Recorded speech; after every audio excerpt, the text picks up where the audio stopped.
नमस्कार दोस्तों, कैसे हैं आप सब। आप सभी का स्वागत है आपके अपने YouTube चैनल पर। और आज की हमारी कहानी शुरू करने से पहले जो भी चैनल पर पहली बार आए हैं या जिसने भी अभी तक चैनल को सब्सक्राइब नहीं किया है तो जल्दी से जाकर चैनल को सब्सक्राइब करें और घंटी का बटन दबाकर ऑल का आइकन जरूर प्रेस कर लें ताकि हमारी कहानियों की नोटिफिकेशन आप तक सबसे पहले पहुँचती रहे और आप हमारी कहानियों का आनंद उठाते रहें। तो दोस्तों, अगर आपको हमारी कहानियाँ अच्छी लगती हैं, लाइक शेयर और कमेंट्स करना ना भूलें ताकि हमारा भी हौसला बढ़ता रहे और हम आपके लिए ऐसी ही नई नई कहानियाँ लेकर आते रहें। तो चलिए शुरू करते हैं आज की एक और बेहतरीन कहानी। अरे तनु, तुम कॉलेज छोड़कर यहाँ कॉफ़ी पी रही हो? आज फिर बंक मार लिया क्या? It's not fair. मॉल के रेस्तरां में अपने दोस्तों के साथ बैठी तनु को देखते ही उसकी माँ सृष्टि चौंक कर बोली थी। फिर तनु से कोई जवाब न पाकर खिसियाई सी सृष्टि उसके दोस्तों की तरफ मुड़ गई।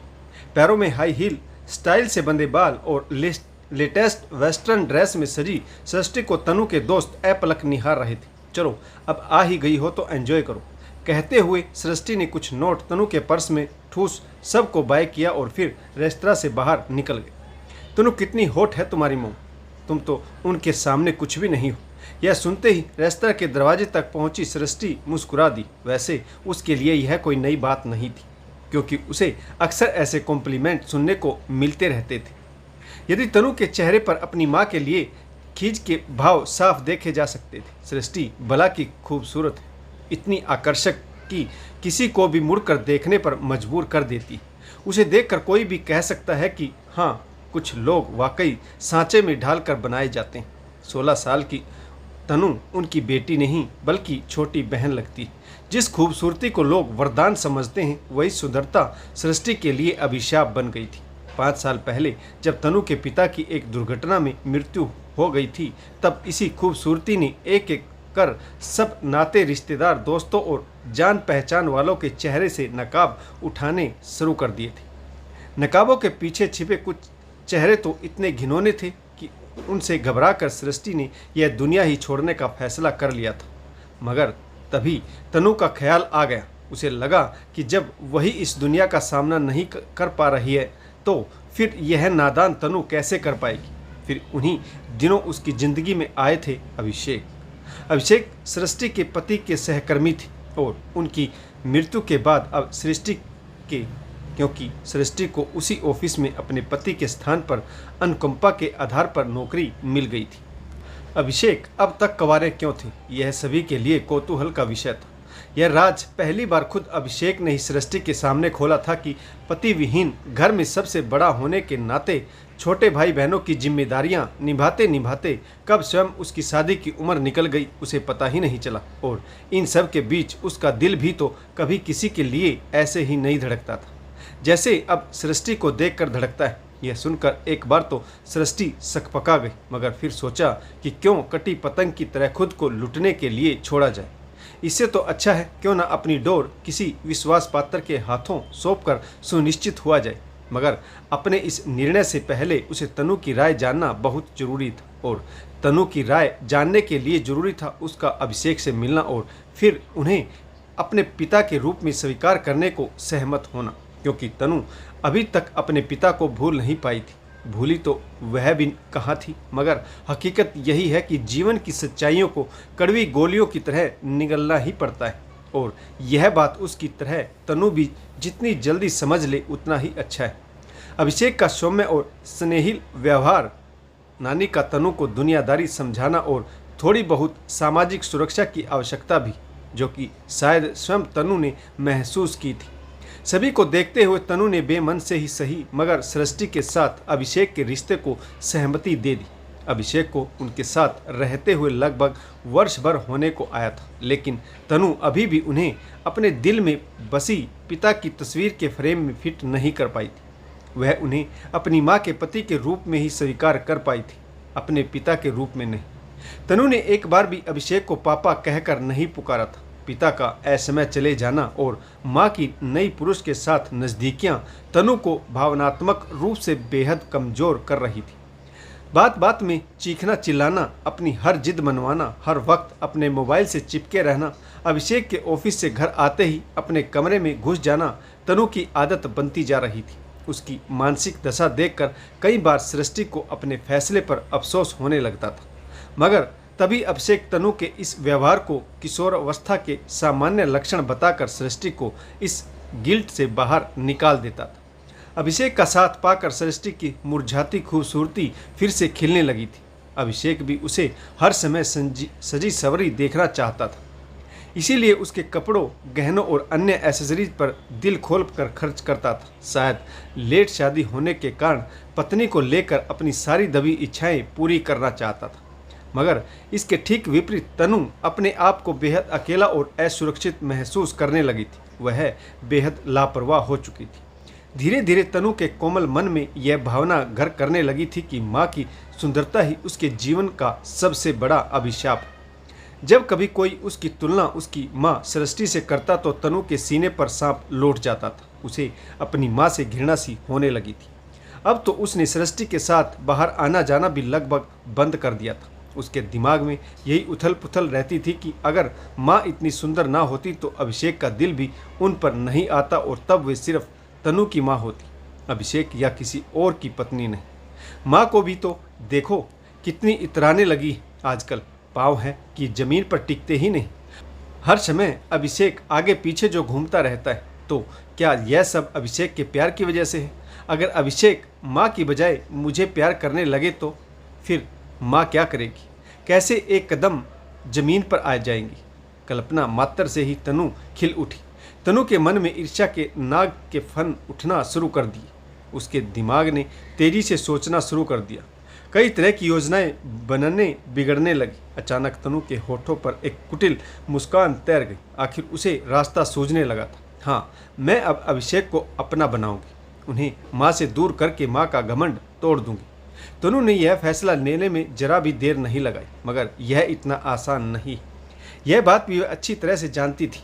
अपनी योजना को आली जामा पहनाने के लिए उसने अभिषेक पर पैनी नज़र रखनी शुरू कर दी।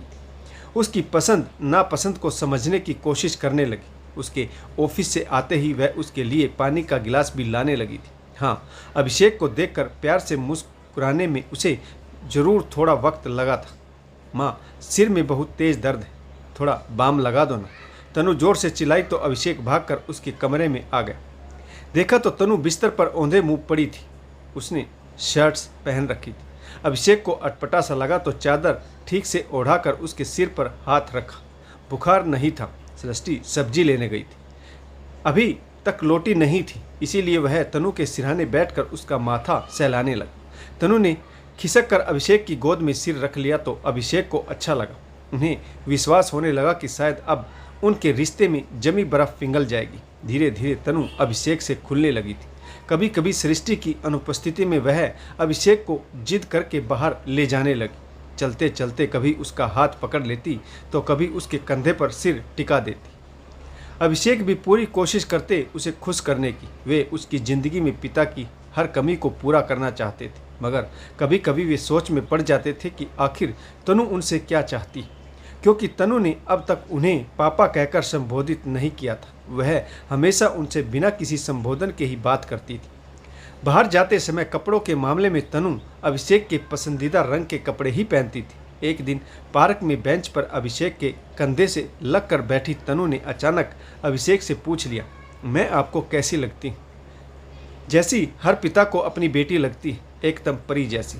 अभिषेक ने बहुत ही सहजता से जवाब दिया, मगर इसे सुनकर तनु के चेहरे की मुस्कान गायब हो गई। फिर मन ही मन बड़बड़ाई कि किस मिट्टी का बना है यह आदमी। मैं तो इसे अपने मोहजाल में फंसाना चाह रही हूँ और यह है कि मुझ में अपनी बेटी ढूंढ रहा है। या तो यह इंसान बहुत नादान है या फिर बहुत ही चालाक। कभी ऐसा तो नहीं कि यह मेरी पहल का इंतजार कर रहा है। लगता है अब मुझे अपना मास्टर स्ट्रोक खेलना ही पड़ेगा। और फिर मन ही मन कुछ तय कर लिया। अभिषेक, माँ की तबीयत बहुत ख़राब है, उन्हें मेरी ज़रूरत है। मुझे 2-4 दिनों के लिए वहाँ जाना होगा। तुम तनु का ख्याल रखना प्लीज। सृष्टि ने अभिषेक के ऑफिस लौटते ही कहा तो तनु की जैसे मन मांगी मुराद पूरी हो गई।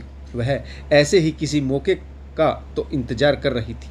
वह कान लगाकर उन दोनों की बातें सुनने लगी। थोड़ी ही देर में सृष्टि ने कैब बुलाई और 4 दिनों के लिए अपनी माँ के घर चली गई। जाते जाते उसने तनु को गले लगाकर समझाया कि वह अपना और अभिषेक का ख्याल रखे। अभिषेक को रात में सोने से पहले शावर बाथ लेने की आदत थी। जब वह नहाकर बाथरूम से बाहर आया तो तनु को अपने बेडरूम में सोता देख चौंक गए।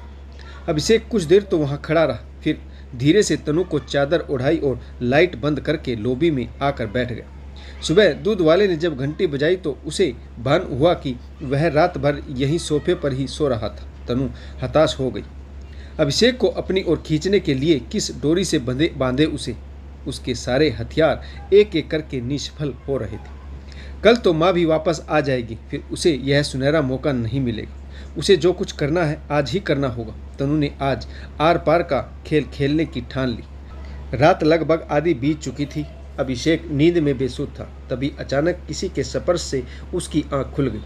अभिषेक कुछ देर तो यूं ही लेटे रहे, फिर धीरे से करवट बदली। धीरे से उठकर बाहर लॉबी में आकर सो गया। उस दिन संडे था। सृष्टि कुछ देर ही पहले माँ के घर से लौटी थी। नहाने धोने और नाश्ता करने के बाद सृष्टि अभिषेक को माँ की तबीयत के बारे में बताने लगी। तनु के कान उन दोनों की बातों की तरफ लगे हुए थे। वह डर रही थी कि कहीं अभिषेक उसकी हरकतों की शिकायत सृष्टि से ना कर दे। अचानक सृष्टि ने जरा शर्माते हुए कहा, अभी माँ चाहती है कि अब हम दोनों का भी एक बेबी आना चाहिए। यह सुनते ही तनु को झटका सा लगा। लो, अब यही दिन देखना बाकी रह गया था। अब इस उम्र में माँ फिर से माँ बनेगी। तनु ने सोचकर मुंह पिचका दिया। सृष्टि, मुझे तनु के प्यार में कोई हिस्सेदारी नहीं चाहिए। मैं तुमसे यह बात छिपाने के लिए माफ़ी चाहता हूँ, मगर तुमसे शादी करने से पहले ही मैंने फैसला कर लिया था कि मुझे तनु अपनी एकमात्र संतान के रूप में स्वीकार है। इसीलिए मैंने बिना किसी को बताए हमारी शादी से पहले ही अपनी नसबंदी का ऑपरेशन करवा लिया था। अभिषेक ने कहा। यह सुनकर सृष्टि और तनु दोनों ही चौंक उठी। हमें तनु का खास ख्याल रखना होगा सृष्टि। 16 साल की तनु मन से अभी भी 6 साल की अबोध बच्ची। यह अपने आप को बहुत अकेला महसूस करती। कोई भी बाहरी व्यक्ति इसके भोलेपन का गलत फ़ायदा उठा सकता है। बिना बाप की यह मासूम बच्ची कितनी डरी हुई है, यह मुझे पिछले 3 दिनों में एहसास हो गया। तुम्हें पता है इसे रात में कितना डर लगता है। इसे जब डर लगता है तो यह कितनी मासूमियत से मुझसे लिपट जाती थी। नहीं सृष्टि, मैं तनु का प्यार किसी और के साथ नहीं बांट सकता। मैं बहुत खुशनसीब हूँ कि कुदरत ने मुझे इतनी प्यारी बेटी दी। अभिषेक अपनी ही रो में बहे जा रहे थे। सृष्टि अपलक उन्हें निहार रही थी और तनु, वह तो शर्म से पानी पानी हुई, जैसे जमीन में गड़ जाना चाहती थी। फिर जैसे ही अभिषेक ने आकर उसे गले से लगाया तो वह सिसक उठी। आंखों से बहते आंसुओं के साथ मन का सारा मैल धुलने लगा। सृष्टि ने पीछे से आकर दोनों को अपनी बाहों में समेट लिया। अभिषेक ने तनु के गाल थपथपाते हुए कहा, अब बना है यह सही मायने में स्वीट होम। तनु ने मुस्कुराते हुए धीरे से कहा, लव यू पापा, और फिर उनसे लिपट गई। तो दोस्तों, आपको यह कहानी कैसी लगी कमेंट्स करके जरूर बताइएगा। इस कहानी में किस पात्र की भूमिका सबसे अच्छी लगी और आपको इस कहानी से क्या सीख मिली, यह भी कमेंट्स करके जरूर बताइएगा। आशा करता हूँ कहानी आपको जरूर पसंद आई होगी। तो दोस्तों, अगर आपको हमारी कहानी अच्छी लगी हो तो लाइक, शेयर और कमेंट्स करना ना भूलें, ताकि हमारा भी हौसला बढ़ता रहे और हम आपके लिए नई नई कहानियाँ लेकर आते रहें। तो दोस्तों, कहानी पढ़ने के लिए आप सभी का बहुत बहुत धन्यवाद। जय हिंद, वंदे मातरम, भारत माता की जय। जय जवान और जय किसान।